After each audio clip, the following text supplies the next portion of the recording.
Assalamualaikum warahmatullahi wabarakatuh. Alhamdulillahi rabbil alamin. Wassalatu wassalamu ala asyrafil anbiya'i wa imamil mursalin wa ala alihi wa sahbihi ajma'in wa la hawla wa la quwwata illa billahil aliyyil azim. Sobat Menara Kampus TV UIN Sunan Kudus yang dirahmati Allah, alhamdulillah pada kesempatan kali ini kita juga masih diberikan kesempatan oleh Allah Subhanahu wa Ta'ala. Kita dipertemukan dengan bulan yang sangat mulia, yaitu bulan Ramadan.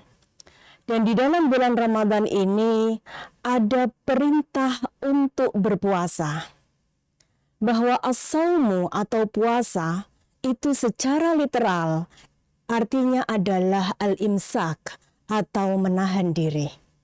Secara spesifik disebutkan bahwa puasa adalah menahan diri dari makan dan minum dari sejak terbit fajar hingga terbenam matahari. Tetapi secara luas bahwa al-imsaku atau menahan diri itu adalah menahan diri dari segala hal yang dilarang oleh Allah Subhanahu wa Ta'ala. Mata kita ini adalah momen di bulan Ramadan untuk menahan diri dari hal-hal atau melihat yang tidak baik. Demikian juga dengan jari jemari kita. Ini juga merupakan momen yang tepat supaya kita menahan diri dari melakukan sesuatu. Bahkan kalau kita kaitkan di dunia digital sekarang ini adalah kita mengetik sesuatu atau menge-share sesuatu yang sebenarnya itu tidak tepat dilihat dari perspektif agama. Bahwa Islam sejak kehadirannya itu sangat memuliakan perempuan. Di bulan Ramadan ini juga merupakan momen bagi kita, kesempatan bagi kita untuk memuliakan perempuan. Kehadiran Rasulullah Muhammad SAW adalah untuk memuliakan perempuan. Demikian juga di dalam Al-Quran disebutkan ada 114 kali penyebutan perempuan. Bahkan ada satu surah di dalam Al-Quran yang di situ surahnya adalah berjudul perempuan atau yang biasa dikenal dengan surah An-Nisa. Itu artinya bahwa perempuan sangat dimuliakan di dalam Islam sejak kehadirannya. Tetapi akhir-akhir ini dengan semakin canggihnya teknologi digital, kita mendapatkan bahwa banyak media-media sosial yang justru menyebarluaskan teks-teks agama yang justru menyudutkan para perempuan atau yang biasa disebut dengan misoginis. Misoginis itu adalah teks-teks agama yang itu menyudutkan perempuan. Dan di antara teks-teks agama yang sering kali dijadikan alat legitimasi untuk menyudutkan perempuan itu adalah teks hadis, di mana banyak sekali berseliweran. Kita melihat di media sosial banyak sekali hadis-hadis yang menyebutkan bahwa perempuan itu merupakan sumber fitnah, bahwa perempuan itu seharusnya ada di dalam rumah, tidak boleh keluar kecuali bersama mahram. Di dalam bulan Ramadan ini menjadi momen yang tepat bagi kita. Bagaimana kemudian kita menyikapi teks-teks agama yang banyak bertebaran di media sosial, sementara teks-teks tersebut tidak sepenuhnya benar. Maka disinilah mari saya mengajak kepada Sobat Menara Kampus TV UIN Sunan Kudus untuk kita melakukan dua hal. Yang pertama adalah kita melakukan cross-check terlebih dahulu, klarifikasi terlebih dahulu mengenai teks tersebut. Apakah teks tersebut memang sejalan dengan misi Al-Quran, sejalan dengan misi Rasulullah dihadirkan sebagai nabi ataukah tidak? Kita lihat juga para transmitter atau para pembawa hadis tersebut dari Rasulullah. Apakah orang-orang atau para periwayatnya itu bisa dipertanggungjawabkan ataukah tidak? Seandainya memang bisa dipertanggungjawabkan dan itu memang sejalan dengan perintah Al-Quran, maka kita bisa terima.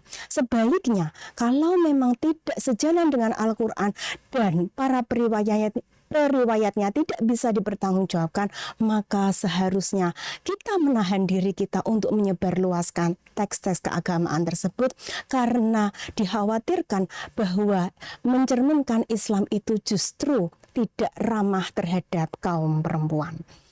Ini momentum bagi kita, karena Rasulullah Shallallahu Alaihi Wasallam juga sampai akhir hayatnya beliau sangat menghormati dan memuliakan perempuan.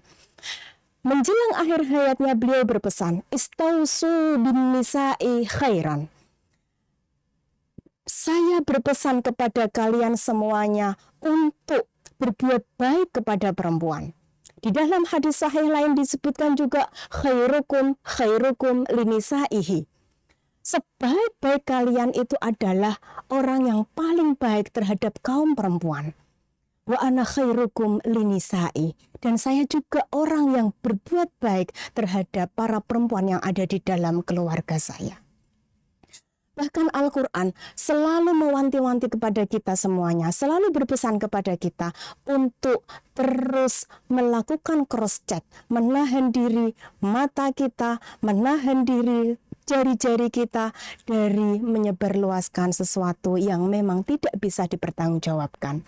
Akhiran, saya ingin mengutip dari Al-Quran, ayat Al-Quran yang menyebutkan, A'udzubillahi minasyaitonirrajim, Bismillahirrahmanirrahim, Ya ayyuhalladzina amanu in ja'akum fasiqum binaba'in fatabayyanu. Wahai orang-orang yang beriman, jika ada suatu berita yang datang kepadamu, maka tabayunlah terlebih dahulu, cross-checklah terlebih dahulu, sehingga harapannya bahwa Islam yang rahmatan lil alamin, yang bisa menghadirkan rahmat dan kasih sayang untuk semesta ini bisa terrealisasikan termasuk kepada perempuan. Demikian dari kami. Walafu minkum wallahul muwaffiq ila aqwamit thariq. Wassalamualaikum warahmatullahi wabarakatuh. Fakultas Dakwah dan Komunikasi Islam UIN Sunan Kudus hadir mencetak generasi dai intelektual yang adaptif, moderat, dan berdaya saing global. Program studi bimbingan konseling Islam melaksanakan pendidikan dan pengajaran pada berhaluan nilai-nilai Islam yang unggul dalam pengembangan ilmu dan teknologi integratif berwawasan global. Program studi komunikasi dan penyiaran Islam berbasis unggul dalam pengembangan ilmu dan teknologi integratif berwawasan global, menghasilkan lulusan program studi manajemen dakwah yang profesional dan mampu bersaing.